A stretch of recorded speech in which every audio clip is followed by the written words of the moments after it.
Hello കൂട്ടുകാരെ, നമ്മളുടെ day to day ലൈഫിൽ നമ്മൾ സോഷ്യൽ മീഡിയയിൽ കാണുന്ന ഓരോ വീഡിയോവിനെയും നമ്മൾ എന്താണ് ഏതാണ് എന്നതുപോലും അറിയാതെ വിശ്വസിച്ചു വരുന്നു. സീരിയസ് ആയിട്ടും സോഷ്യൽ മീഡിയയിൽ കാണുന്ന വിഷയങ്ങളെല്ലാം റിയൽ ആണോ എന്നതിനെ കുറിച്ചും അതിന്റെ പുറകെ ഏത് സയൻസ് ആണ് ഉള്ളത് എന്നതിനെ കുറിച്ചും ഈ വീഡിയോയിൽ തനിച്ചു വെച്ചിട്ടുണ്ട്. സീരിയസ് ആയിട്ടും ഈ വീഡിയോ നിങ്ങളെ എന്റർടൈൻ ചെയ്തത് മാത്രമല്ലാതെ നിങ്ങൾക്കറിയാത്ത കുറച്ച് സയൻസും ഞാൻ പഠിപ്പിച്ചു തരാൻ പോകുന്നു. സോ വീഡിയോവിനെ എവിടെയും സ്കിപ്പ് ചെയ്യാതെ കാണുക.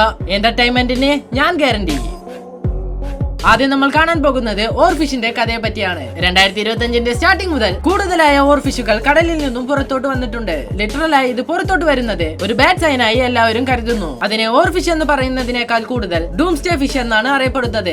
2011 ജപ്പാനിൽ വന്ന ഭൂമികുലുക്കവും സുനാമി വരുന്നതിന് മുമ്പായി ഈ മീൻ പുറത്തോട്ട് വന്നിരുന്നു. അത് കഴിഞ്ഞ് ഇപ്പൊ അത് പുറത്തോട്ട് വന്നിട്ടുണ്ട്. അതുകൊണ്ട് ഈ ലോകം മുഴുവനും അവസാനിക്കാൻ പോകുന്നു എന്ന് പലരും പറഞ്ഞു തുടങ്ങി. അത് മാത്രമല്ലാതെ കടലിന്റെ അടിവാരത്തിൽ ജീവിച്ചു വരുന്ന ആംഗ്ലർ ഫിഷ് എന്നറിയപ്പെടുന്ന ഈ ഒരു ഡെവിൽ ഫിഷും ഇപ്പോൾ കടലിന്റെ മേലോട്ട് വരാൻ തുടങ്ങി. അതിനെ ഒരു ഫോട്ടോഗ്രാഫർ ഫോട്ടോയും എടുത്ത് സോഷ്യൽ മീഡിയയിൽ അപ്ലോഡ് ചെയ്തപ്പോൾ അത് കണ്ട് പലരും ഇതിനു മുമ്പായി പുറത്തോട്ട് വന്നതേ ഇല്ല, ഇതുപോലത്തെ ഫുട്ടേജ് ഒന്നും മനുഷ്യരെ കൊണ്ട് എടുക്കാനേ പറ്റില്ല പലർ പറഞ്ഞു തുടങ്ങി. അതുപോലെ തന്നെ ഒഡീസയിലെ കടലിലുണ്ടായിരുന്ന മുഴുവൻ ആമകളും കടലിന്റെ പുറത്തോട്ട് വന്ന് സെറ്റിലായി. അത് മാത്രമല്ലാതെ ലക്ഷങ്ങളോളം മീനുകൾ കടലിൽ നിന്ന് കടൽക്കരയിലേക്ക് വരികയും ഇത് മുഴുവനും ഒന്നു ചേർക്കുന്ന വിധത്തിൽ ലിവേത്താൻ കോൺസെപ്റ്റിനെ പറ്റി പറയുകയും ആ ഒരു ജീവിയാണ് മറ്റു ജീവികളെ കടലിൽ താമസിക്കാൻ അനുവദിക്കാതെ പുറത്തോട്ട് തള്ളുന്നത് എന്നും അത് പുറത്തോട്ട് വന്ന് മുഴുവൻ ആളുകളെയും കൊല്ലാൻ പോകുന്നു എന്ന ചർച്ചകളാണ് സോഷ്യൽ മീഡിയയിൽ അധികം ഷെയർ ചെയ്യപ്പെടുന്നത്. സോഷ്യൽ മീഡിയ മുഴുവനും പോസ്റ്റ് ചെയ്യാൻ തുടങ്ങിയാൽ സത്യമാരാ പറയുക? നീ പറയുമോ? അല്ല ഈ ചേച്ചി പറയോ? ഞാൻ തന്നെയല്ലേ പറയേണ്ടത്? റിയലായി എന്താണ് നടക്കുന്നത് എന്ന് നോക്കിയാൽ ആദ്യം നമ്മൾ കണ്ട ആ ഓർഫിഷ്, അതിനെ സുഖമില്ലാത്ത നേരത്തോ അല്ല അത് മരിക്കാൻ പോകുന്ന നേരത്തോ ഡീപ് സീയിൽ ഉണ്ടാവുന്ന പ്രഷറും അവിടെ ഉണ്ടാവുന്ന ഡാർക്ക്നെസ്സും താങ്ങാൻ പറ്റാതെ അത് ഇതുപോലെ കടലിന്റെ മേലോട്ട് വരും. ആൻഡ് ആ ഡെവിൽ ഫിഷ് മേലോട്ട് വരാനുള്ള കാരണം കടലിന്റെ അടിയിലുണ്ടാകുന്ന ഓക്സിജൻ ലെവൽ കുറയുന്നത് കൊണ്ടും അത് ചെറിയതായി ഉള്ളത് കൊണ്ട് അതിനെ പിടിക്കാൻ വരുന്ന ജീവികളിൽ നിന്ന് രക്ഷപ്പെടാൻ അത് ഇതുപോലെ കടലിന്റെ മേൽപ്പുറത്തേക്കും വന്നു പോകുന്നു. അടുത്തതായി ആ ആമയും ശരി മീനും ശരി അത് ഇതുപോലെ കരയിലേക്ക് വരുന്നതിന് കാരണം ഇത് എല്ലാ വർഷങ്ങളിലും നടക്കുന്ന ഒരു നോർമൽ ഫിനോമിനൻ തന്നെയാ. ഇതൊക്കെയാണ് മാറ്റി മറച്ച് മറന്ന് സോഷ്യൽ മീഡിയകളിൽ പോസ്റ്റ് ചെയ്യപ്പെടുന്നത്. പക്ഷേ റിയാലിറ്റി ഇതിന്റെ പുറകെയുള്ള ഒരു ചില സയൻസ് മാത്രമേ ഉള്ളൂ.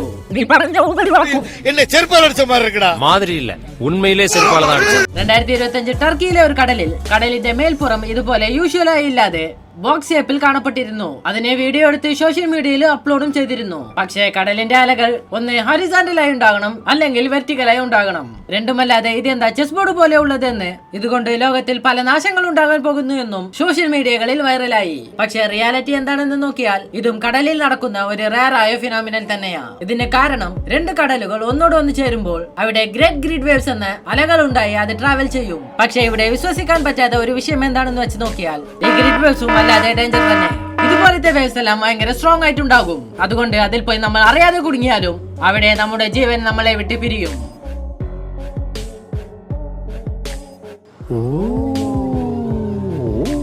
സൗത്ത് വിയറ്റ്നാമിലെ ചില കൊല്ലങ്ങൾക്ക് മുമ്പ് ഒരു ലോക്കൽ ഗൈഡിന്റെ കയ്യിൽ കാണാൻ ഏലിയനെ പോലുള്ള ഒരു സ്ട്രേഞ്ച് ആയ ക്രിയേച്ചർ അയാളുടെ കയ്യിൽ കുടുങ്ങിയിട്ടുണ്ടായിരുന്നു. അയാളും അതിനെ വീഡിയോ എടുത്ത് സോഷ്യൽ മീഡിയയിൽ അപ്ലോഡ് ചെയ്തു. അതിനെ കാണാൻ ഒരു ആൽഗൈനെ പോലെയും അതിന്റെ ശരീരം ഒരു പാമ്പിനെ പോലെ വളയുകയും ഉണ്ടായിരുന്നു. ഇതിനെ കണ്ട് പലരും ഇതിനെ വെനം എന്ന് പറയാറുണ്ടായിരുന്നു. പക്ഷേ ഇതിനെ വെച്ച് റിസർച്ച് ചെയ്തിട്ട് സയന്റിസ്റ്റുകൾ പറഞ്ഞത് ഇത് കടലിന്റെ അടിയിൽ ജീവിക്കുന്ന ഒരു റെയർ ആയ ജീവി എന്നും ഇതിന്റെ പേര് ബാസ്കറ്റ് സ്റ്റാർ ഫിഷ് എന്നും അവർ അറിയപ്പെടുത്തി.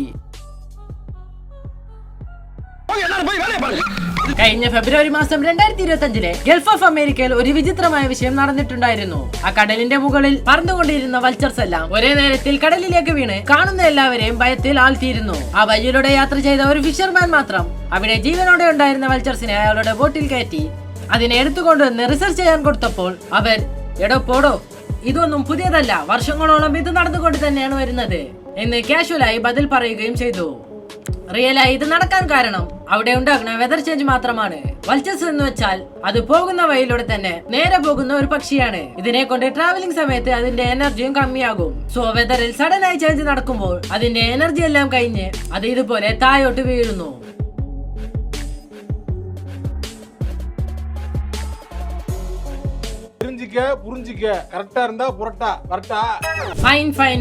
ഹോപ്പ് ഇതുവരെ നമ്മൾ കണ്ട എല്ലാ വീഡിയോസും നിങ്ങൾക്ക് ഇഷ്ടപ്പെട്ടിട്ടുണ്ടാവുമെന്ന് വിചാരിക്കുന്നു.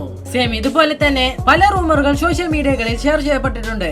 അതിനെ പറ്റിയും അതിന്റെ പുറകെയുള്ള സയൻസിനെ പറ്റിയും ഉറപ്പായും അടുത്തു വരുന്ന വീഡിയോകളിൽ കാണാം. സോ അതൊക്കെ നിങ്ങൾ കാണണമെന്ന് വിചാരിച്ചാൽ നമ്മളുടെ ചാനലിനെ സബ്സ്ക്രൈബ് ചെയ്ത് ഈ വീഡിയോക്ക് ലൈക്കും ചെയ്ത് കാത്തിരിക്കൂ. അടുത്ത വീഡിയോയിൽ കാണാം.